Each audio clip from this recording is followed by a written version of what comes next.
सभी दर्शकों को नमस्कार। आज हम 8वीं कक्षा के पांचवें पाठ पंचमः पाठ है पांचवें पाठ कंटके नैव कंटकम, कांटे से ही कांटा निकाला जाता है का अभ्यास कर रहे हैं। तो देखिए, पहला प्रश्न, एक पदेन उत्तरम लिखत। एक पद में उत्तर लिखना है, पूरी लाइन में नहीं लिखना, एक पद में लिखना है। तो पहला देखिए, का व्याधस्य नाम किम आसित। व्याध का नाम क्या था, शिकारी का नाम क्या था। जहां भी व्याध आएगा उसका मतलब शिकारी, और व्याघ्रह का मतलब होता है बाघ। तो व्याधस्य शिकारी का नाम किम आसित, क्या था, शिकारी का क्या नाम था। सो शिकारी का नाम था चंचल है, चंचल। खा चंचल है व्याघ्रम कुत्र दृष्टवान। चंचल ने बाघ को कहाँ देखा। चंचल ने बाघ को कहाँ देखा था, जाले। जब वो जाल में फंस गया था तो वहां जब दूसरे दिन गए तब उन्होंने देखा था। तो इसका उत्तर आएगा जाले गए। कस्मै किमपि अकार्यम न भवति। किसके लिए कुछ भी न करने योग्य नहीं होता, भूखे व्यक्ति के, प्राणी के लिए। तो क्षुधार्ताय, भूखे प्राणी के लिए। घ बद्री गुल्मा नाम पृष्ठे। बेर की झाड़ियों में के पीछे का नीलिना आसित, कौन छुपी हुई थी, लोमशिका, लोमड़ी। सर्वः किम समीहते, सभी क्या चाहते हैं, सभी स्वार्थ चाहते हैं, स्वार्थम। च निसहायो व्याधः किम आयाचत। निसहाय व्याध ने व्याधः किम आयाचत, क्या मांगा। यहाँ व्याध नहीं आएगा, व्याधः किम आयाचत, क्या मांगा था उसने, प्राण भिक्षाम, प्राणों की भिक्षा मांगी। यहाँ आएगा व्याधः, क्योंकि प्राणों की भिक्षा लास्ट में जब वो जाल में फंस गया था तो उस व्याध ने मांगी थी, शिकारी ने मांगी थी, व्याघ ने मांगी थी, शिकारी ने मांगी थी। तो यहाँ आएगा व्याघ्रह किम आयाचत। ये गलती से एनसीईआरटी बुक में छपा हुआ है, ये आएगा व्याघ्रह। निसहाय होकर व्याघ्रह, बाघ ने क्या मांगा। आप एनसीईआरटी की बुक पाठ में लास्ट लाइन में देख सकते हैं, प्राण भिक्षाम, प्राणों की भिक्षा मांगी थी उसने जब वो फंस गया था जाल में दोबारा से लोमड़ी की बातों में आकर, तब उसने लास्ट में प्राणों की भिक्षा मांगी, लेकिन उसे मिली नहीं। पूर्ण वाक्य न उत्तरतः, पूरे वाक्य में उत्तर देना है। क चंचलेन वने किम कृतम, चंचल के द्वारा वन में क्या किया गया। चंचलेन, चंचल के द्वारा वन में जाल बिछाया गया। तो चंचलेन वने, चंचल के द्वारा वन में जालम विस्तृतवान, जाल बिछाया गया। व्याघ्र से पिपासा कथम शांता अभवत, बाघ की प्यास कैसे शांत हुई। व्याघ्र पानी पीने से, तो व्याघ्र से पिपासा जलेन शांता अभवत, बाघ की प्यास जल पीने से, पानी पीने से शांत हुई। ग जलम पीतवा व्याघ्र किम आवदत, पानी पी करके जो बाघ था वह क्या बोला। व्याघ्र है जलम पीतवा, बाघ पानी पीकर बाघ ने कहा था अब मैं भूखा हूं, तुम्हें खा जाऊंगा। तो सांप्रतम बुभुक्षितो अस्मि, अब मैं भूखा हूं। इदानीम तवाम खादिष्यामि, अब तुम्हें खा जाऊंगा। घ चंचल है मातृशवस है, चंचल ने मोसी इति काम संबोधितवान, ये कहकर किसको संबोधित किया था।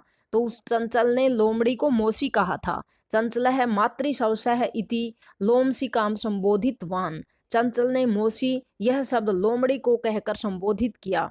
जाले पुनः बद्धम व्याघ्रम दृष्ट्वा व्याधः किम अकरोत्, जाल में फिर से बंधे हुए व्याघ्र को देखकर, बाघ को देखकर व्याधः शिकारी ने क्या किया। व्याधः प्रसन्नम भूत्वा, जो शिकारी था वह प्रसन्नम खुश होकर के, भूत्वा होकर के, गृहम प्रति आगच्छत, अपने घर चला गया, वह खुश होकर अपने घर चला गया। तीसरा प्रश्न है, अधोलिखितानि वाक्यानि कह का कम, किसने किसको कहा, किसने किसको कहा। जैसे इदानीम अहम तवाम खादिष्यामि, अब मैं तुम्हें खा जाऊंगा, ये बात बाघ ने शिकारी को कहा था। तो व्याघ्र है व्याधम, व्याधम की जगह हम चंचलम भी लिख सकते हैं, उसका नाम शिकारी का चंचल था तो हम चंचलम भी लिख सकते हैं। यहाँ कल्याणम भवतु ते, तुम्हारा कल्याण हो, ये बात जो व्याघ्र बाघ था उसने शिकारी को कहा था। व्याघ्र है व्याधम। जिसने कहा उसमें कर्ता आएगा एक वचन, और जिसको कहा उसमें कर्म आएगा द्वितीय विभक्ति, और एक वचन ही सॉरी प्रथमा विभक्ति। जनाः मयि स्नानम कुर्वन्ति, लोग मुझ में स्नान करते हैं।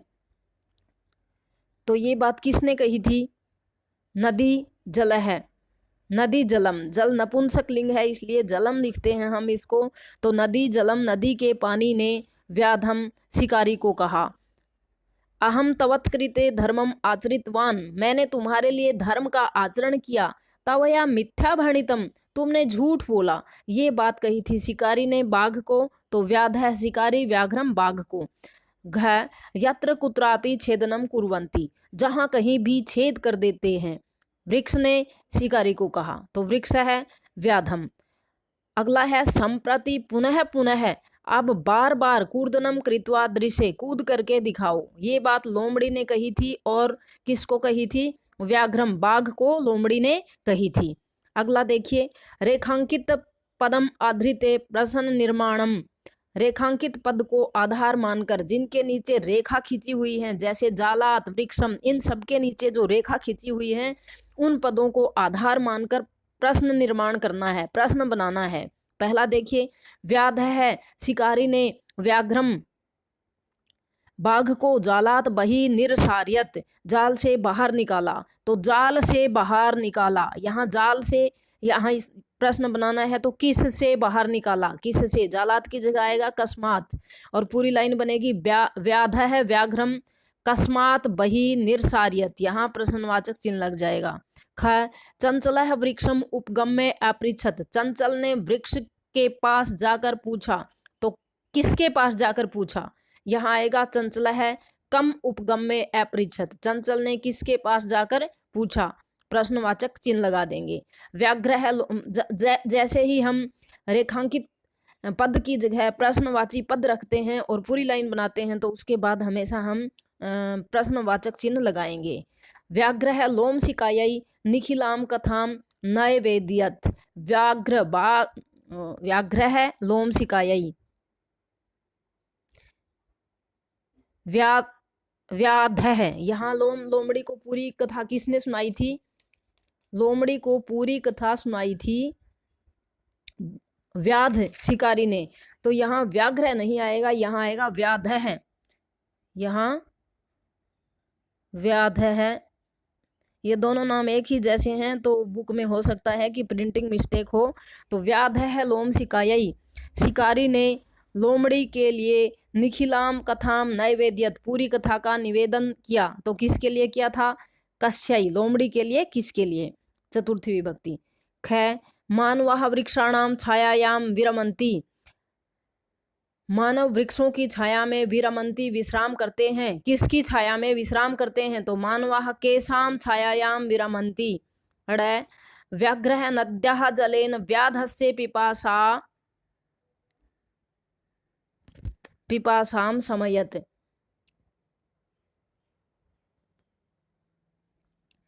व्याध शिकारी ने नदी के पानी से बाघ की प्यास को शांत किया। तो नद्याः जलेन, किसके पानी से? यहाँ आएगा कश्याः, किसके पानी से। अगला देखिए, मंजूषात पदानि चित्वा कथाम पूर्यत, मंजूषा से, जो ये बॉक्स है इसमें जो शब्द दिए हुए हैं उनसे पदों को चुन करके और कथा को पूरा करना है। वृद्ध का मतलब होता है बूढ़ा, कृतवान किया, अकस्मात अचानक, दृष्टवा देखकर, मोचई तुम छोड़ करके या छुड़ाने की इच्छा, साठ हासम जोर से हंसना, क्षुद्र है छोटा सा, तरही तो शवकीय अपना कर्तनम काटना। अब देखिए, एक कस्मिन वने एक है, एक वन में एक व्याघ्र आसित, बाघ था। कैसा बाघ था? वृद्ध है बूढ़ा। स एकदा व्याधेन विस्तारिते जाले बद्ध एवत, एक दिन वह शिकारी के द्वारा बिछाए गए जाल में फंस गया। स बहु प्रयासम, उसने बहुत सारा प्रयास कृतवान किया, किंतु जालात मुक्तः न आभवत, लेकिन जाल से मुक्त नहीं हुआ। अकस्मात अचानक, तत्र एकः मूषकः समागच्छत, वहां एक चूहा आया। बद्धम व्याघ्रम, बंधे हुए बाघ को, दृष्टवा देख करके, जो लाल अक्षरों में लिखे हुए हैं ये सारे पद खाली जगह में मंजूषा से ला करके हमने लिखे हैं। बाघ को देखकर सह तम अवदत, वह उससे बोला, अहो भवान जाले बद्ध है, अरे आप जाल में बंध गए हैं। अहम तवाम मोचयितुम इच्छामि, मैं तुम्हें छुड़ाना चाहता हूँ। तत्श्रुत्वा, यह सुनकर, व्याघ्रः, बाघ, साटहासम अवदत, जोर से हंसते हुए बोला, अरे अरे तवम, तुम, क्षुद्र जीव है, तुम तो बहुत छोटे से जीव हो। मम साहाय्यम करिष्यति, मेरी सहायता करोगे। यदि तवम माम मोचिष्यसि, यदि तुम मुझे, यदि के साथ तरही आता है, ये दोनों योजक शब्द हैं। तो तरही, यदि तुम मुझे छुड़ा दोगे तो मैं तुम्हें कोई हानि नहीं पहुंचाऊंगा। मूषकः शवकीय लघुदंतई, चूहे ने अपने छोटे छोटे दांतों से तज्जाल से कर्तनम कृत्वा, उस जाल को काट करके, तम व्याघ्रम बही कृतवान, और उस बाघ को बाहर निकाल दिया। अगला देखिए, यथा निर्देशम उत्तरतः, जो जैसे जैसे निर्देश दिए गए हैं वैसे वैसे उत्तर देना है। कै, पहला है, सह लोम सिकायई सर्वाम कथाम नय वेद्यत, उसने लोमड़ी को सारी कथा बताई। अस्मिन वाक्य विशेषण पदम किम, इस वाक्य में विशेषण क्या है? विशेषण जो किसी की विशेषता बताए, तो यहाँ कथा की विशेषता बता रहा है। सर्वाम, सारी कथा, कथा कैसी है, कितनी है, सारी, तो यहाँ सर्वाम विशेषण है। अगला देखिए, अहम तवत कृते, मैंने तुम्हारे लिए, धर्मम आचरितवान, धर्म का आचरण किया। अत्र अहम इति सर्वनाम पदम, यहाँ जो अहम सर्वनाम पद है वो कस्मै प्रयुक्तम, किसके लिए प्रयुक्त हुआ है? ये बात किसने कही थी? अहम, मैंने, किसने? अर्थात चंचल ने, तो यहाँ आएगा चंचलाए, सर्वनाम पद है चंचलाए। अगला है, सर्वः स्वार्थम समीहिते, सभी स्वार्थ चाहते हैं, सभी स्वार्थ की इच्छा करते हैं। अस्मिन वाक्य कर्तृपदम किम, इस वाक्य में कर्ता कौन है? क्रिया को करने वाला, स्वार्थ को करने वाला कौन है? सर्वः, सभी, तो यहाँ आएगा सर्वः कर्ता। सा सहसा चंचलम उपसृते कथयति, वाक्य से एक अव्यय पद चुनकर लिखना है। अव्यय पदम चित्वा लिखत, अव्यय पद ऐसा होता है जो तीनों लिंगों में, पुरुषों में, विभक्ति में कभी भी नहीं बदलता, एक ही जैसा रहता है। तो यहाँ है सहसा, सहसा एक अव्यय पद है। अगला है, का वार्ता, क्या बात है? माम अपि विज्ञापय, मुझे भी बताओ। अस्मिन वाक्य क्रियापदम किम, इस वाक्य में क्रिया क्या है? क्रिया जिसके द्वारा कार्य के करने का बोध हो, यह है विज्ञापय, क्रियापद है इसमें विज्ञापय, मुझे भी बताओ। विज्ञापय, बताना एक क्रिया है, इसमें कार्य के करने का बोध हो रहा है। अगला देखिए, उदाहरणानुसारम रिक्त स्थानानि पूर्यत, उदाहरण के अनुसार रिक्त स्थान भरिए। एक वचन, द्विवचन, बहुवचन दिए हुए हैं। एक वचन एक का बोध कराए, द्विवचन दो का बोध कराए, और बहुवचन दो से ज्यादा का बोध कराए। मातृ प्रथमा, ये उदाहरण दिया हुआ है। ऐसे ही दूसरी लाइन लिखनी है, माता, मातरौ, मात्रा है, प्रथमा विभक्ति दी हुई है ये माता शब्द की। अब सवश्री की प्रथमा, माता सवसा, मातरौ सवसारौ, मात्रा है सवसार है। ऐसे ही मातृ की तृतीया विभक्ति है मात्रा, मातृभ्याम, मातृभी, तो सवश्री की तृतीया लिखी जाएगी सवसरा, सवश्रीभ्याम, सवश्रीभिः। सवश्री सप्तमी दी हुई है इन्होंने, सवश्री, सवसरोः, सवश्रीषु। हमें लिखनी है मातृ की सप्तमी, मातृ, मात्रोः, मातृषु। सवश्री की षष्ठी दी हुई है, सवसुः, सवसरोः, सवश्रीणाम। हमें मातृ की षष्ठी लिखनी है, मातुः, मात्रोः, मातृणाम। आगे देखिए, अब धातु प्रत्ययम च लिखत, धातु और प्रत्यय लिखिए। पद दिए हुए हैं ये वाले, तो इनके धातु और प्रत्यय हमें अलग अलग करके लिखने हैं। जैसे पहला उदाहरण दिया हुआ है गंतुम, गंतुम में मूल धातु है गम, और इसके साथ तुमुन प्रत्यय लगने पर यह शब्द बना है, पद बना है गंतुम। ऐसे ही दृष्टुम में मूल धातु है दृश, और प्रत्यय है तुमुन। करणीयम, मूल धातु क्री, और प्रत्यय अन्यर, अलग अलग करेंगे तो पता चलेगा। पातुम में मूल धातु है पा, और प्रत्यय है तुमुन। खादितुम में मूल धातु खाद, प्रत्यय तुमुन। कृत्वा में मूल धातु क्री, और प्रत्यय है त्वा। तो इस तरह से हमारा 5वां पाठ पूरा हुआ। धन्यवाद।